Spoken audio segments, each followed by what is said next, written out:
Shalom semuanya. Tahun 2022 adalah tahun paradigma yang baru. Secara umum, arti dari paradigma adalah sebuah cara orang memandang sesuatu. Paradigma yang dimiliki seseorang mempunyai peranan penting untuk menentukan bagaimana ia bersikap kepada kejadian yang dialami dan meresponi hal-hal yang terjadi dalam hidupnya. Saat kita mendengar mengenai paradigma yang baru, tentu kita berpikir, jika ada paradigma yang baru, pasti ada paradigma yang lama. Mari kita bandingkan keduanya. Perbedaan pertama adalah paradigma lama adalah hasil kejatuhan manusia di dalam dosa. Sedangkan paradigma baru ada proses manusia menerima karya salib Kristus di kayu salib. Perbedaan kedua, paradigma lama berasal dari dunia. Sedangkan paradigma baru berasal dari Bapa di sorga. Perbedaan yang ketiga, manusia yang memakai paradigma lama berpandangan semua untuk diri sendiri. Sedangkan orang percaya yang memakai paradigma yang baru mempunyai fokus untuk menyenangkan Tuhan. Perbedaan yang keempat, tujuan dari manusia yang memakai paradigma lama hanya semata-mata ingin dihormati dunia. Di sisi lain, orang percaya yang memakai pandangan yang baru mempunyai tujuan untuk membawa penghormatan hanya kepada Tuhan. Perbedaan yang terakhir, manusia yang memakai paradigma lama melakukan hal-hal baik hanya supaya tidak masuk neraka dan takut tidak diberkati. Di sisi lain, orang yang percaya yang memakai paradigma baru mempunyai motivasi untuk berbuat baik karena mereka sudah diselamatkan oleh Tuhan dan melakukannya dengan sukacita karena mereka mengasihi Tuhan. Jadi, setelah kita mengetahui perbandingan antara paradigma lama dengan paradigma baru di dalam Tuhan, tentu kita ingin hidup di dalam paradigma baru. Pertanyaannya, bagaimana kita bisa hidup dalam paradigma yang baru di dalam Tuhan? Yuk kita lihat contoh dari seorang bernama Zakheus. Zakheus adalah seorang pemungut cukai yang hidup di kota Yeriko, di mana pada zaman itu pemungut cukai dipandang hina karena dianggap melakukan pemerasan. Namun suatu kali, saat mendengar Yesus datang ke kotanya, dia memanjat sebuah pohon supaya bisa melihat Yesus. Perjumpaan dengan Yesus terjadi saat itu. Setelah bertemu dengan Tuhan Yesus, paradigmanya berubah. Tukang peras ini seketika menjadi murah hati. Saat itu juga dia berkata bahwa setengah harta miliknya akan diberikan kepada orang miskin. Dan jika ada yang pernah diperasnya, akan dikembalikan 4 kali lipat. Perubahan paradigma hanya bisa terjadi saat kita berjumpa secara pribadi dengan Tuhan Yesus. Kita tidak mampu dengan kekuatan kita sendiri. Bagaimana kita bisa mengalami perjumpaan dengan Dia? Pertama, tentu kita harus mengalami kelahiran baru. Apa itu kelahiran baru? Waktu kita mengakui dosa-dosa kita, menerima karya Tuhan Yesus yang mati di atas kayu salib untuk setiap kita, kemudian mengundang Tuhan Yesus untuk masuk ke dalam hati kita sebagai Tuhan dan Juru Selamat kita pribadi, dikatakan bahwa kita mengalami satu proses kelahiran baru yang supranatural. Firman Tuhan katakan bahwa orang-orang yang percaya dan menerima Tuhan Yesus diberikan kuasa untuk menjadi anak-anak Allah. Di samping itu, Tuhan Yesus mengatakan sebelum dia naik ke sorga bahwa kita tidak ditinggalkannya sendiri. Dia menjanjikan seorang penolong, yaitu Roh Kudus. Roh Kudus yang dicurahkan pada hari Pentakosta 2000 tahun yang lalu, kini ada bersama dengan kita.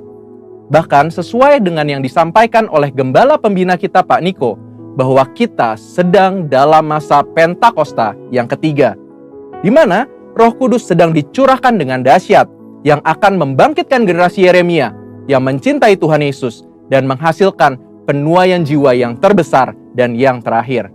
Roh Kuduslah yang akan memberikan kuasa kepada setiap kita untuk mengalami perubahan paradigma. Seperti yang dikatakan oleh Rasul Paulus, supaya kita tidak menjadi serupa dengan dunia ini, tetapi berubah dalam pembaharuan budi sehingga kita dapat mengetahui kehendak Allah, apa yang baik, yang berkenan kepada Allah, dan yang sempurna. Inilah paradigma yang baru itu.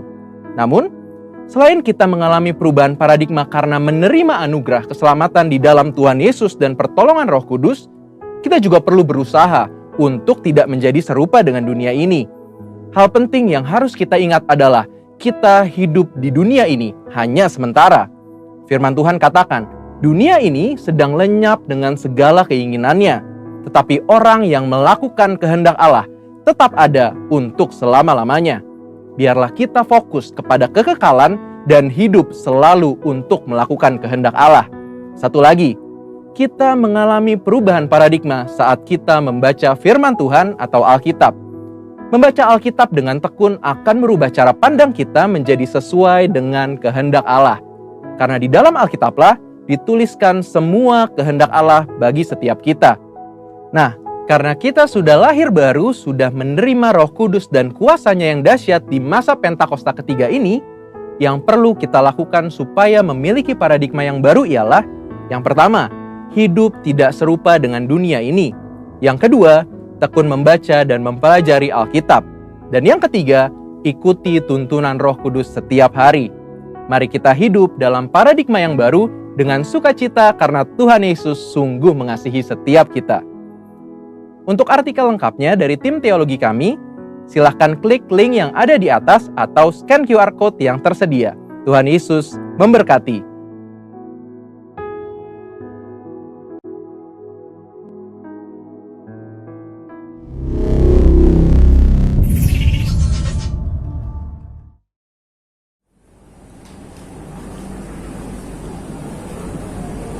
Shalom.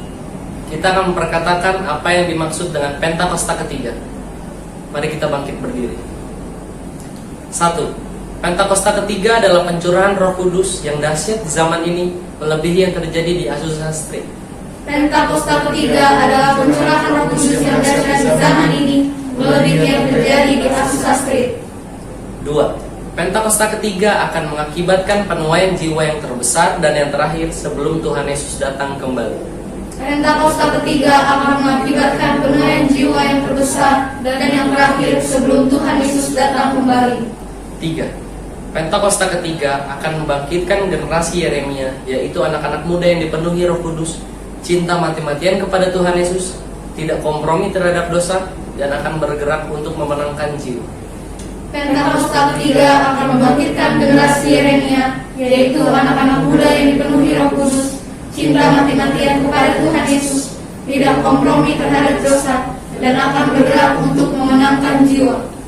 4. Pentakosta ketiga lahir di Indonesia yang bergerak ke bangsa-bangsa. Gerakan ini dari timur ke barat dan akan kembali ke Yerusalem. Pentakosta ketiga lahir di Indonesia yang bergerak ke bangsa-bangsa. Gerakan ini dari timur ke barat dan akan kembali ke Yerusalem. 5. Pentakosta ketiga akan memberikan kuasa untuk menyelesaikan amanat agung, dan setelah itu Tuhan Yesus datang kembali. Pentakosta ketiga akan memberikan kuasa untuk menyelesaikan amanat agung, dan setelah itu Tuhan Yesus datang kembali. Amin.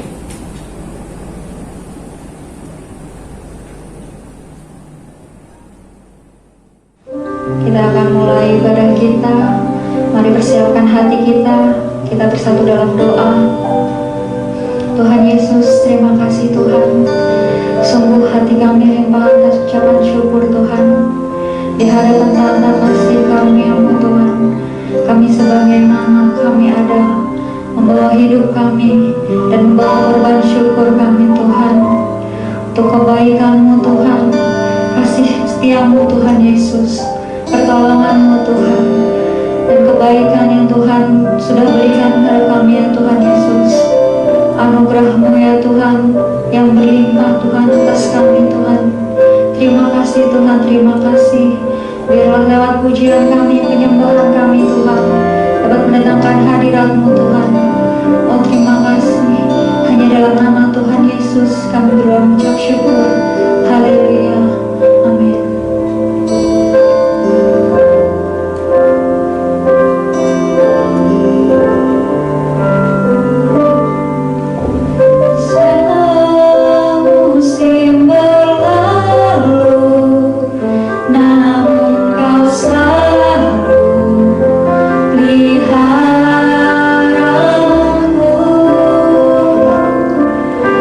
Kasih dan setia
Kebaikan-Mu Bapa takkan habis di hidupku, lebih tinggi dari cakrawala,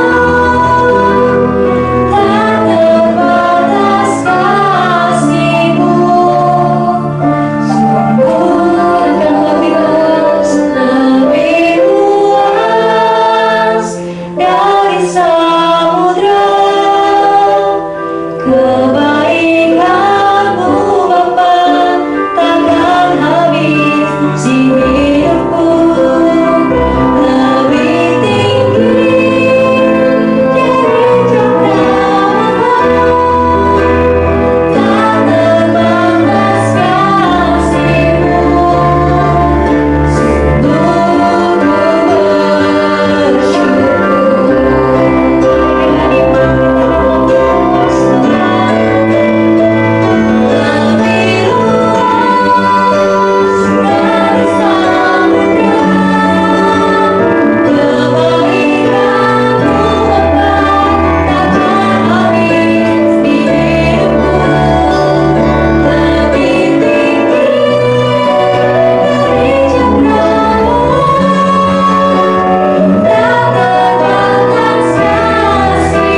mendengarkan kebenaran firman Tuhan. Mari persiapkan hati kita. Kita bersatu dalam doa. Tuhan Yesus, tiba saatnya kami akan mendengarkan kebenaran firman-Mu Tuhan. Biarlah apa yang menjadi kerinduan-Mu Tuhan Yesus bisa tersampaikan kepada kami Tuhan. Dan berkatilah hamba-Mu yang akan menyampaikan kebenaran firman Tuhan. Biarlah apa yang keluar dari lidah hamba-Mu ini ya Tuhan Yesus dapat menyampaikan kebenaran Tuhan. Oh, terima kasih Tuhan, terima kasih. Kami siap Tuhan untuk mendengarkan kebenaran firman. Hanya dalam nama Tuhan Yesus kami berucap syukur. Haleluya. Amin.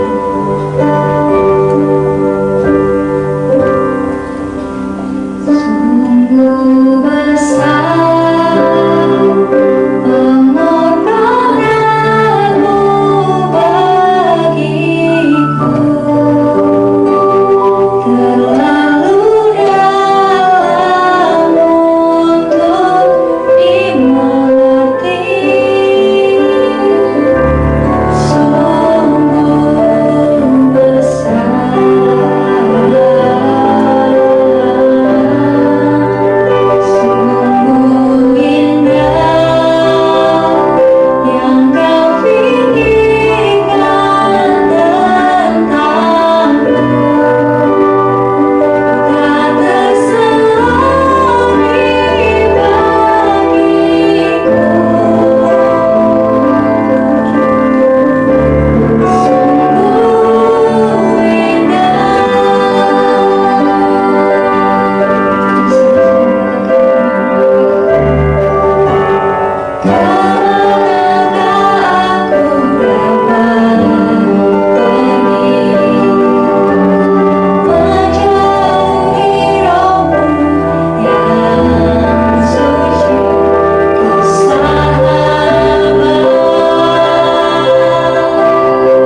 Shalom semuanya. Saya percaya keadaan saudara dalam keadaan baik, sehat, purna, dan diberikan imunitas tubuh yang baik. Tuhan Yesus berkati berlimpah-limpah. Saudara yang dikasihi Tuhan Yesus, kita percaya kita pagi hari ini tetap diberikan terus kesempatan oleh Tuhan untuk kita boleh mendengarkan kebenaran firman Tuhan. Mari sebelum firman Tuhan disampaikan, firman Tuhan saya beri judul dibentuk dan dididik oleh Tuhan buat orang percaya. Kita percaya bahwa pembentukan Tuhan dan didikan Tuhan itu sangat penting untuk semua orang percaya, karena Tuhan punya maksud dan tujuan. Sebelum firman Tuhan disampaikan, kita bersatu dalam doa. Bapa di dalam surga, terima kasih Tuhan Yesus buat waktu dan kesempatan yang Engkau sudah berikan Tuhan. Tuhan, biar pagi hari ini kami mau belajar tentang pembentukan dan didikan Tuhan buat kami semua orang yang percaya kepada Engkau. Tuhan, Engkau adalah yang memiliki inisiatif untuk kami boleh dibentuk dan dididik oleh Tuhan sesuai dengan rencana-Mu yang semula, rencana penciptaan-Mu kepada kami, sehingga apa yang menjadi keinginan-Mu boleh tercapai. Tuhan Yesus, terima kasih Tuhan Yesus. Berkati hamba-Mu, pakai mulut dari bibir hamba-Mu, sehingga apapun yang hamba-Mu sampaikan berasal daripada Engkau. Terima kasih Tuhan Yesus. Dalam nama Tuhan Yesus Kristus, kami sudah berdoa dan mengucap syukur. Haleluya. Semua yang percaya diberkati Tuhan, mari sama-sama katakan amin. Saudara-saudara yang dikasihi Tuhan Yesus Kristus, ya kita percaya sebelum firman Tuhan disampaikan, saudara, tadi saya sudah jelas katakan pembentukan dan didikan oleh Tuhan itu sangat penting, saudara yang dikasihi Tuhan Yesus.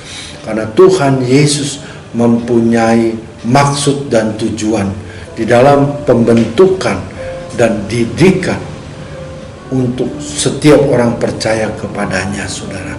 Jadi saudara yang dikasihi Tuhan Yesus, Yeremia pasal yang ke-18, saudara, ayat yang ke-4 sampai yang ke-6. Demikian firman Tuhan. Apabila bencana yang sedang dibuatnya dari tanah liat itu di tangannya itu rusak, maka tukang periuk itu mengerjakan kembali menjadi bencana lain menurut apa yang baik dari pemandangannya. Kemudian datanglah firman Tuhan kepadaku bunyinya, masakan aku tidak dapat bertindak kepada kamu seperti tukang periuk ini, hai kaum Israel? Demikianlah firman Tuhan, sungguh seperti tanah liat di tangan tukang periuk, demikianlah kamu di tanganku, hai kaum Israel. Saudara yang dikasihi Tuhan Yesus, di dalam Tuhan memberikan kepada Nabi Yeremia untuk datang ke rumah tukang periuk ketika bencana, ketika saudara ada di tangan Tuhan. Saya percaya bukannya rusak, melainkan mungkin tidak pas atau tidak cocok, sehingga Tuhan bisa merubah. Oleh sebab itu Tuhan membentuk dan mendidik saudara, sehingga apa yang menjadi rencana Tuhan ini boleh terjadi dan terwujud dalam kehidupan setiap orang percaya, saudara. Dan ini merupakan inisiatifnya Tuhan. Ketika manusia jatuh dalam dosa, Tuhan berinisiatif mengembalikan manusia yang diciptakannya sesuai dengan gambar dan rupa Allah. Itu saudara yang dikasihi Tuhan Yesus. Jadi saudara yang dikasihi Tuhan Yesus, jadi pembentukan dan didikan Tuhan itu sangat-sangat penting buat orang percaya. Mari kita baca di dalam Ibrani pasal ke-12 ayat yang ke-5, saudara. Dan sudah lupakah kamu akan nasihat yang berbicara kepada kamu seperti kepada anak-anak? Hai anakku, janganlah anggap enteng didikan Tuhan, dan janganlah putus asa apabila engkau diperingatkannya. Saudara yang dikasihi Tuhan Yesus, nanti kita belajar ada 3 respon saat orang mengalami didikan Tuhan, saudara. Saudara yang dikasihi Tuhan Yesus, jadi betapa penting didikan Tuhan buat orang percaya. Yang pertama adalah menganggap enteng didikan Tuhan.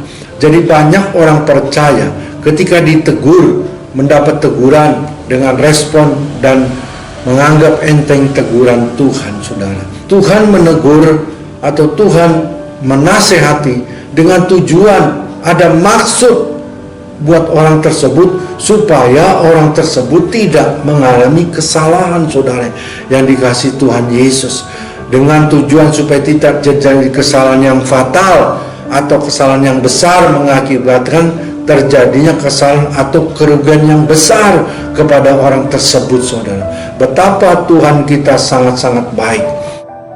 Dia mendidik kita dan menegur kita, menasehati kita, saudara. Jadi konsekuensi menolak didikan dari Bapa, maka orang tersebut akan menerima ajaran dan disiplin, saudara. Level kerasnya didikan ditentukan oleh seberapa besar kita memiliki kelembutan hati. Contoh, seseorang yang mempunyai 2 anak lahir dari rahim yang sama, saudara, memiliki sifat yang berbeda, saudara. Jadi anak yang pertama cuma dibilang jangan, dijawab oleh anaknya langsung ya, karena orang tersebut memiliki respon yang baik karena dia tahu ini adalah didikan. Tetapi yang kedua liar dan suka memberontak. Ketika dinasihati dia tidak terima, dia malah membantah, dia malah memberontak, saudara. Jadi apakah saudara dalam mendidik anak tersebut? Sama, sudah pasti berbeda, saudara. Kita mendidik anak sudah pasti berbeda dari anak yang satu dengan anak yang kedua. Kalau saudara memiliki respon yang benar ketika Tuhan tegur atau mendapatkan didikan, maka saya percaya saudara tidak akan mengalami yang namanya nggak enak, saudara. Sebaliknya ketika kita berontak, kita menganggap enteng teguran dan didikan Tuhan, maka Bapa di surga akan mendisiplinkan kita, menyesah kita. Itu paling yang nggak enak buat orang. Bayangkan, saudara, kalau kita mendapat disiplin atau kita disesah, itu adalah hal yang tidak enak buat orang percaya, saudara yang dikasihi Tuhan. Dari itu saya belajar ketika Tuhan tegur, jangan bebal, saudara. Jadi ketika teguran itu datang, ketika teguran itu kita terima, kita jangan ngeyel. Tuhan dan Roh Kudus berkata kamu sombong, kamu angkuh. Sudah pasti teguran itu benar, saudara yang dikasihi Tuhan Yesus. Kalau Tuhan atau Roh Kudus tegur, maka cepat, jangan menunda-nunda, langsung respon dengan benar dan jangan berontak, saudara yang dikasihi Tuhan Yesus. Saya jelaskan apa bentuk disiplin dari Bapa. Ada 2 macam yang saudara harus perlu pahami, saudara. Tuhan diam dan kehadirannya menjadi pasif. Pada waktu saudara berontak, ketika Tuhan Roh Kudus tegur, jangan lakukan itu. Tetapi malah sebaliknya, orang tersebut malah melakukan yang lebih parah lagi. Orang tersebut langsung tancap gas tanpa pikir panjang lagi. Dia lakukan semua yang Roh Kudus sudah ingatkan. Itu adalah salah, saudara yang dikasihi Tuhan Yesus. Waktu saudara mengabaikan teguran Tuhan atau teguran Roh Kudus, maka Tuhan akan diam dan lebih parah lagi, kehadiran dalam hidup kita menjadi pasif. Bayangkan, saudara, ketika saudara mengabaikan teguran Tuhan atau teguran dari Roh Kudus, maka Tuhan akan diam dan lebih parah lagi, kehadiran Tuhan dalam hidup kita, dalam kehidupan orang percaya menjadi pasif. Firman Tuhan disampaikan di Matius 28 ayat yang ke-20, Tuhan menyertai kita sampai akhir zaman. Ini jelas, saudara, Tuhan tidak pernah meninggalkan. Tapi yang menyebabkan Tuhan pasif adalah karena kita mengabaikan teguran dan nasihat yang Tuhan sudah berikan, sehingga Tuhan diam dan lebih parah lagi, kehadirannya Tuhan menjadi pasif. Saudara dikasih Tuhan Yesus, yang kedua, Tuhan atau Roh Kudus akan membiarkan kita mengalami konsekuensi akibat dari ketidaktaatan kita, saudara. Jadi kedua-duanya sebenarnya sangatlah tidak enak, saudara. Jadi tadi sudah dikatakan, saudara, Kalau saudara mengalami kedua hal itu, maka saya ingatkan, saudara sedang dididik oleh Tuhan, saudara. Ketika Tuhan berdiam diri kepada kita, itu merupakan tragedi dalam hidup orang percaya. Jadi banyak orang tidak menyadari ketika sedang mengalami disiplin oleh bapaknya. Contoh, kalau kita sedang ada masalah dengan pasangan kita, maka kita didiamkan. Ini merupakan teguran atau hukuman, saudara. Saudara yang dikasih Tuhan Yesus. Jadi saya mau tanya, kalau didiamkan oleh pasangan itu nggak enak ya? Nggak enak buat saya. Nggak enak, apalagi kalau Tuhan sedang berdiam kepada kita. Wah, ini sangat-sangat tidak enak. Kalau Tuhan Roh Kudus bilang atau bicara itu salah, itu nggak benar, tapi respon kita menganggap enteng, maka Tuhan akan diam. Dan saya ingatkan kepada saudara, kalau Tuhan diam, maka kita akan kehilangan tuntunan saudara. Padahal kita sebenarnya dalam hidup ini perlu tuntunan Tuhan. Banyak orang Kristen mengalami kekeringan. Kenapa itu terjadi? Coba cek. Ayo kita cek dalam diri kita. Karena Tuhan sudah peringatkan, tetapi saudara melanggar. Itu sebabnya Tuhan atau Roh Kudus diam dalam kehadirannya, menjadi pasif, tidak nyaman buat orang percaya. Karena Tuhan nggak ada dalam kehidupannya, saudara. Resahlah saat Tuhan mendiamkan kehidupan. Jadi kita harus resah. Wah, ada apa ya? Kok Tuhan nggak ada? Tuhan nggak ada di hati saya. Oh, Tuhan nggak ada di hidup saya. Wah, ini ada yang nggak beres nih. Saudara yang dikasih Tuhan Yesus. Jadi oleh sebab itu, ketika kita baca Alkitab, kita juga membaca Alkitab kalimat-kalimat seperti huruf mati yang tidak mengalami hadirat Tuhan. Karena apa? Kehidupan kita kosong. Tuhan pasif, Tuhan diam, Tuhan tidak ada mau melakukan pesan-pesan atau berbicara sesuatu kepada kita, saudara. Saudara, ketika kita berdoa, kita juga sepertinya doa-doa kita nggak naik ke surga, saudara. Saudara, doa-doa kita kering, saudara yang dikasih. Itu sangat menyedihkan. Banyak orang yang sedang didiamkan Tuhan nggak merasa. Tuhan diam, kehadirannya tidak ada. Tapi orang tersebut nggak merasa. Dia merasa, wah, enjoy aja, dia jalani hidupnya. Tapi kita harus resah. Saya ingatkan kembali, kalau Tuhan atau Roh Kudus diamkan kita, wah, kita ada dalam bahaya besar. Perkataan Tuhan adalah perkataan yang hidup di dalam Matius. Manusia hidup bukan dari melainkan dari firman Tuhan yang keluar dari mulut Allah. Jadi jelas, perkataan Tuhan. Jadi pesan-pesan Tuhan itu sangat penting, sangat berarti buat kehidupan orang percaya.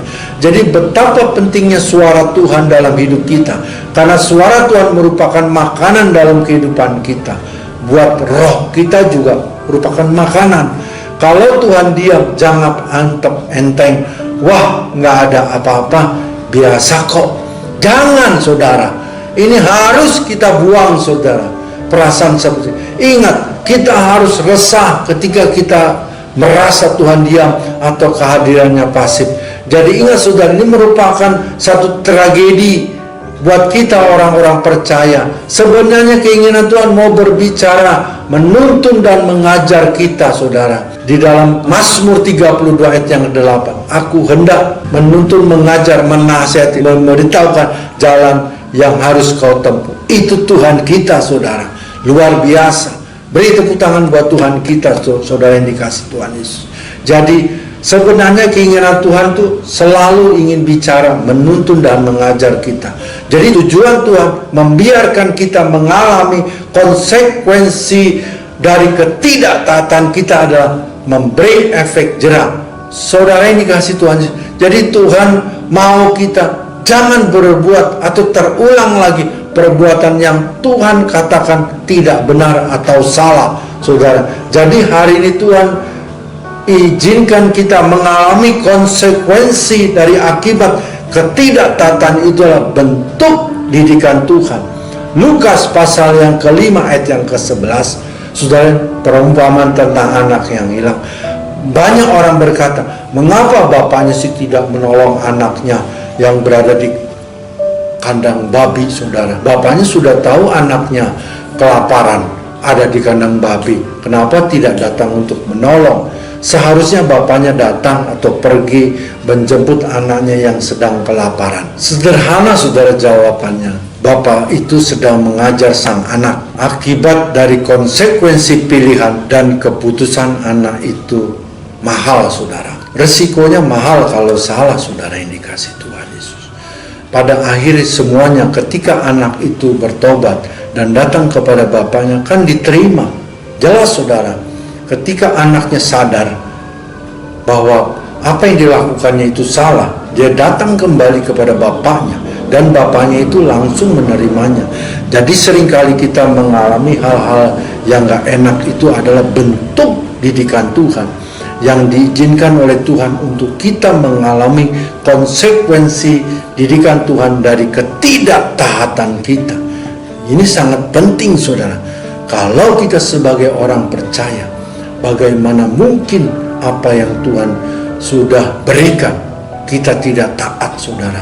Kita harus taat kepada Tuhan. Apa yang sudah Tuhan berikan, saudara, yang dikasih Tuhan Yesus, apa yang sudah Tuhan ajarkan untuk kita tetap taat. Jadi kalau saudara sedang mengalami, saudara harus sadar. Dan banyak orang dengan Tuhan dan berkata Tuhan pasti tolong. Ya, saya percaya Tuhan pasti tolong. Banyak orang memiliki iman yang luar biasa, dia percaya Tuhan pasti tolong. Tetapi apa yang menjadi keinginan Tuhan adalah bertobat dahulu. Jadi jangan selalu berkata Tuhan pasti tolong, tapi kita tidak pernah mengevaluasi diri. Apakah kita ada mengalami atau banyak kesalahan-kesalahan yang kita tidak sadari. Oleh sebab itu minta Tuhan ingatkan sehingga kita dapat bertobat dan Tuhan dapat menolong kita dengan luar biasa, dengan dahsyat, saudara. Jadi Tuhan mau apa yang menjadi keinginan Tuhan itu kita lakukan terlebih dahulu. Cek, evaluasi apa yang menjadi kesalahan kita, dan kita langsung bertobat dahulu. Maka setelah kita beres, maka Tuhan pasti tolong. Amin, saudara yang dikasih Tuhan. Jadi pengampunan Tuhan tidak membatalkan disiplin ketika mengalami konsekuensi pelanggaran. Jadi jangan, wah, jika kita mengaku dosa kita, ia setia dan adil dan akan mengampuni dosa dan akan menyucikan. Oh benar, saudara, itu jelas, itu kebenaran firman. Tapi konsekuensi itu juga harus kita terima, karena terutama dalam ketidaktaatan. Waktu saudara tidak taat, maka Tuhan melakukan disiplin rohani kepada orang tersebut. Waktu disiplin saudara minta ampun, maka Tuhan pasti mengampuni saudara. Contoh kita baca di dalam 2 Samuel pasal yang ke-12 ayat 9 sampai 14, saudara yang dikasih Tuhan Yesus. Mengapa engkau menghina Tuhan dengan melakukan apa yang jahat di matanya? Uria orang Het itu kau biarkan ditewaskan dengan pedang, istrinya kau ambil menjadi istrimu, dan dia sendiri telah kau biarkan dibunuh oleh pedang Bani Amun. Oleh sebab itu pedang tidak akan menyingkir dari keturunanmu sampai selamanya, karena engkau telah menghina aku, mengambil istri Uria orang Het itu untuk menjadi istrimu. Beginilah firman Tuhan, bahwasanya malapetaka akan kutimpakan ke atasmu yang datang dari kaum keluargamu sendiri. Aku akan mengambil istri-istrimu di depan matamu dan memberikannya kepada orang lain. Orang itu akan tidur dengan istri-istrimu di siang hari, sebab engkau telah melakukan secara tersembunyi, tetapi aku akan melakukan hal itu di depan seluruh Israel secara terang-terangan. Lalu berkatalah Daud kepada Nathan, aku sudah berdosa kepada Tuhan. Nathan berkata kepada Daud, Tuhan telah menjauhkan dosamu itu, kau tidak akan mati. Walaupun demikian, karena engkau dengan perbuatan ini telah sangat menista Tuhan, pastilah anak yang lahir bagimu akan mati. Saudara yang dikasih Tuhan Yesus, Daud melakukan kesalahan yang fatal. Daud mencintai istri orang lain. Wow, ini benar-benar Daud mengalami satu kesalahan. Daud tiduri dan hamili istri Uria orang Het, saudara yang dikasih. Daud putar otak untuk cuci tangan, saudara. Daud berputar otak bagaimana caranya supaya bisa selesai, saudara yang dikasih Tuhan. Daud buktikan skenario politiknya untuk membunuh suami perempuan itu dan pinjam tangan orang untuk membunuh suami perempuan itu, saudara. Daud mengira sepertinya problem atau persoalan yang dialami Daud sudah beres, tetapi di mata Tuhan kejahatan tetap kejahatan, saudara. Daud nikahi Batseba dan Daud berpikir ini halal dan berpikir suaminya kan sudah meninggal. Tetapi di mata Tuhan ini sebuah kejahatan. Dan apa yang terjadi? Tuhan tegur Daud atas kesalahan Daud. Waktu Tuhan tegur Daud melalui Nabi Nathan, respon Daud kira-kira gimana? Daud anggap enteng, ternyata tidak. Daud bertobat. Pada waktu Daud bertobat, semuanya jadi berubah. Di titik dalam kehidupan Daud, dosa kutuk mulai ada dalam kehidupan Daud atau keluarga Daud. Ini, saudara, konsekuensi dari melakukan kesalahan. Jadi saudara yang dikasih Tuhan Yesus, saudara boleh anggap enteng didikan dan teguran. Pada waktu saudara tidak taat, saudara minta ampun sama Tuhan. Tuhan ampuni, tapi konsekuensi dari ketidaktaatan saudara kepada Tuhan itu akan saudara terima, dan konsekuensi itu akan jalan terus, saudara. Ada yang berkata, kalau gitu Tuhan belum mengampuni saya. Jelas Tuhan ampuni, karena Tuhan mau mendidik saudara, Kita mengerti dan memahami tentang didikan Tuhan. Saya percaya saudara tidak main-main dengan Tuhan, karena efek dari dosa akan menghancurkan orang tersebut. Efek dari dosa akan menghancurkan orang percaya, saudara. Saya berdoa kepada semua yang mendengar khotbah menghargai dan menghormati didikan Tuhan, saudara. Saudara yang dikasih Tuhan, tadi jangan anggap enteng didikan Tuhan. Yang kedua, jangan putus asa saat ditegur atau dididik, saudara. Ketika kita ditegur, kita merasa nggak layak, kita merasa nggak kudus, kita merasa nggak pantas. Jadi ada orang ketika ditegur merasa terintimidasi, orang tersebut merasa nggak layak, nggak pantas. Itu adalah respon yang salah di saat menerima didikan, saudara. Saya percaya ketika Tuhan didik, ketika Tuhan tegur, saya percaya Tuhan melihat saudara mampu untuk tidak melakukan itu. Tetapi karena kebebalan saudara itu, sehingga saudara melakukannya. Tuhan sebagai Bapa sangat bersabar saat mendidik anak-anaknya. Kita baca di dalam Ayub pasal yang ke-7 ayat yang ke-17 sampai yang ke-18. Apakah gerangan manusia sehingga kau anggap anggung dan kau perhatikan, dan kau datangi setiap pagi dan kau uji setiap saat. Saudara yang dikasih Tuhan Yesus, luar biasa manusia di hadapan Tuhan. Saudara, dikatakan manusia itu Tuhan anggap agung. Berikutnya, Tuhan perhatikan ciptaannya, saudara yang dikasih Tuhan Yesus. Dan yang lebih dahsyat lagi, Tuhan datangi setiap pagi, saudara. Dan yang lebih sayang lagi, Tuhan uji ciptaannya. Tuhan uji saudara dan saya. Saudara yang dikasih Tuhan Yesus. Jadi ada orang yang berkata, saya sepertinya tidak bisa memenuhi didikan Tuhan. Ini saya katakan putus asa.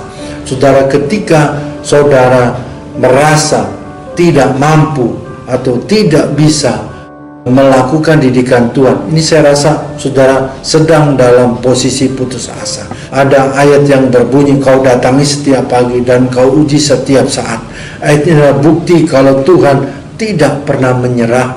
Ini adalah bukti, saudara, bahwa Tuhan tidak pernah menyerah mendidik saudara dan saya. Dengan alasan apa saudara putus asa? Tuhan aja tidak pernah putus asa.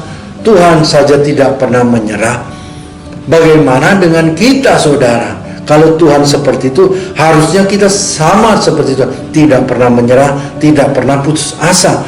Kalau saudara hari-hari ini gagal untuk melakukan apa yang Tuhan inginkan melalui didikan Tuhan, ayo bangkit lagi, karena Tuhan pun tidak pernah menyerah untuk mendidik saudara dan saya.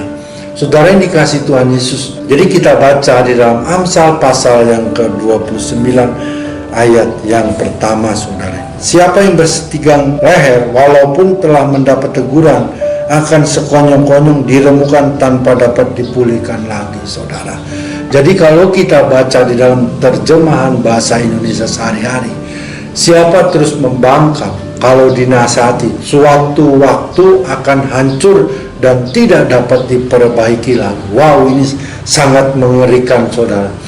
Orang yang terus dinasihati ngebangkang, kalau dinasihati membangkang, menolak, berontak, suatu waktu akan hancur dan tidak dapat diperbaiki lagi. Wah, ini benar-benar udah rusak, sak. Saya katakan, saudara, karena udah nggak bisa diperbaiki lagi, udah jadi rongsokan, saudara. Wah, ini sangat mengerikan, saudara. Hati-hati, jangan anggap enteng didikan Tuhan. Kalau Tuhan sudah mendidik, maka cepat-cepat bertobat. Amin. Tuhan ampuni saya tidak akan berbuat lagi. Tuhan ampuni saya tidak melakukannya lagi. Hari ini kalau Tuhan tegur, hargai dan responi teguran Tuhan. Itu adalah cara yang terbaik, saudara yang dikasih. Tuhan berkata ini salah, itu salah, jangan dilakukan lagi. Cepat respon yang benar. Baik Tuhan, saya nggak akan lakukan lagi, dan saya akan merubah, dan saya akan tidak berbuat lagi, saudara. Dan Roh Kudus, saya percaya Roh Kudus akan tolong, dan Roh Kudus akan memberikan kemampuan untuk saudara untuk tidak melakukannya lagi, atau untuk saudara tidak meneruskannya kembali. Jangan anggap enteng, jangan putus asa didikan Tuhan, saudara. Ketika saudara belajar meresponi didikan Tuhan, maka saudara akan bertumbuh pada tingkat kedewasaan rohani yang lebih baik lagi. Pembentukan dan didikan oleh Tuhan buat orang percaya ini sangat penting, saudara. Karena jangan sampai Tuhan berdiam dan kehadirannya menjadi pasif. Ini sangat-sangat tragedi buat kita sebagai orang-orang percaya.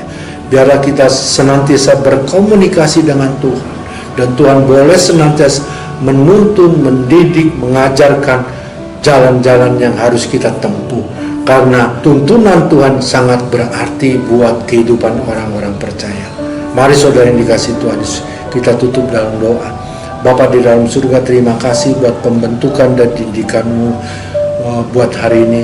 Biarlah kami boleh memiliki respon yang baik.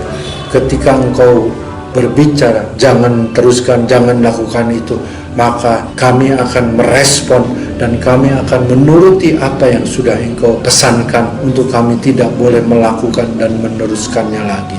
Terima kasih Tuhan, ampuni kalau kami ada kesalahan, ada hal-hal yang membuat didikan-Mu tidak nyata dalam kehidupan kami, tidak terrealisasi dalam kehidupan kami. Ampuni kami, biarlah kami boleh memiliki satu kepekaan untuk kami boleh terus memiliki respon yang benar atas apa yang Engkau inginkan dalam kehidupan kami. Terima kasih Tuhan, dalam nama Tuhan Yesus Kristus.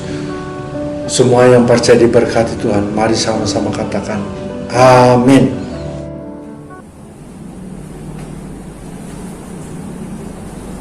Mari kita bangkit berdiri. Kita akan memperkatakan visi Rayon 1H, menjadi keluarga kerajaan Allah yang memenangkan jiwa-jiwa dan berdampak bagi dunia. Dengan nilai ikrar Rayon 1H, integritas, keintiman, rendah hati, antusias, inovatif, rela berkorban. Amin. Mari kita membaca Mazmur 91. Dalam lindungan Allah. Orang yang duduk dalam lindungan yang maha tinggi dan bermalam dalam naungan yang maha kuasa akan berkata kepada Tuhan, tempat perlindunganku dan kubu pertahananku, Allahku yang kupercayai. Sungguh, Dialah yang akan melepaskan engkau dari jerat penangkap burung, dari penyakit sampar yang busuk. Dengan kepaknya Ia akan menudungi engkau. Di bawah sayapnya engkau akan berlindung. Kesetiaannya ialah perisai dan pagar tembok. Engkau tak usah takut terhadap kedahsyatan malam, terhadap panah yang terbang di waktu siang, terhadap penyakit sampar yang berjalan di dalam gelap, terhadap penyakit menular yang mengamuk di waktu petang. Walau 1000 orang rebah di sisimu dan 10.000 di sebelah kananmu, tetapi itu tidak akan menimpamu. Engkau hanya menontonnya dengan matamu sendiri dan melihat pembalasan terhadap orang-orang fasik. Sebab Tuhan ialah tempat perlindunganmu, yang maha tinggi telah kau buat tempat perteduhanmu. Malapetaka tidak akan menimpa kamu, dan tulah tidak akan mendekat kepada kemahmu. Sebab malaikat-malaikatnya akan diperintahkannya kepadamu untuk menjaga engkau di segala jalanmu. Mereka akan menatang engkau di atas tangannya, supaya kakimu jangan terantuk kepada batu. Singa dan ular tedung akan kau langkahi. Aku akan menginjak anak singa dan ular naga. Sungguh hatinya melekat kepadaku, maka aku akan meluputkannya, aku akan membentenginya, sebab ia mengenal namaku. Bila ia berseru kepadaku, aku akan menjawab, aku akan menyertai dia dalam kesesakan, aku akan meluputkannya dan memuliakannya. Dengan panjang umur akan kukenyangkan dia, dan akan kuperlihatkan kepadanya keselamatan daripadaku. Amin.